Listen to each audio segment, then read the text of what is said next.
কাক কালো কোকিল কালো, কালো মাথার কেশ, এর চেয়ে বেশি কালো মনের হিংসালেশ।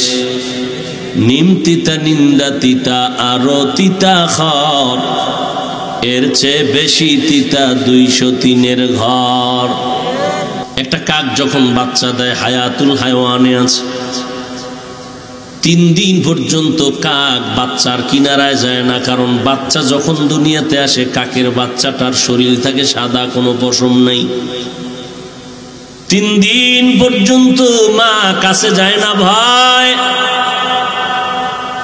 এই 3 দিন পর্যন্ত বাচ্চারে কে খাওয়ায়?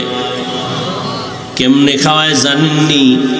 মা কাছে যায় না, দূরে থাকে ভয়ে। ওই বাচ্চাটা বাসার মধ্যে থাকে সাদা, কালো পশম উঠে না, 3 দিন লাগবে উঠতে। আল্লাহ ওর জন্য 1 শ্রেণীর উড়ন্ত পোকা পাঠায় দেয়, উড়ে আরো ঠোঁট দিয়া হা করে চাপ দিয়া ধরে আর খায়। এই পোকাগুলো খেয়ে খেয়ে 3 দিনের ভিতরে সে একটু কালো রঙের পশম পায়। এরপরে মা ভয়টা কাটে, বাচ্চার সামনে হাজির হয়ে যায়।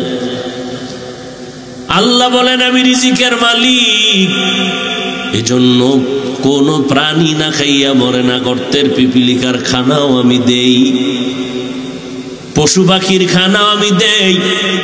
তবে মানুষ, তোমরা হলা শ্রেষ্ঠ, তোমারও ক্ষুধা আছে, খানা আছে। তবে তোমার খানাটা আমি গরু অন্য মাখলুকতের মতো খানা দেই না, তোমারটা অনেক পিওর, কাবার লাগায় দিস।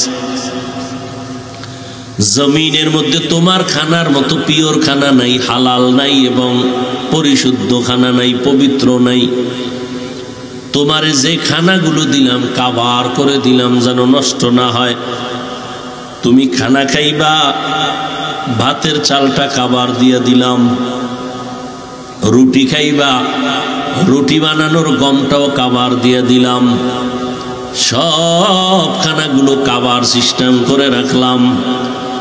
আবার কিছু খানা আছে কাবার নাই, তবে এমন সিস্টেম করেছি কাবার না থাকলেও এর উপরে কারো আক্রমণ চলবে না,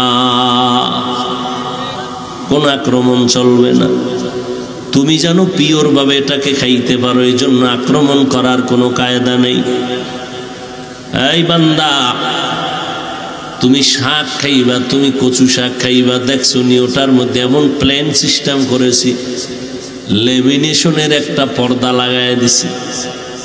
পানিও লাগবে না, কিছুই লাগবে না, হালকা পানি দিয়া ধুইয়া নাও, পরিচ্ছন্ন হবে, কোনো মেহনত লাগবে না।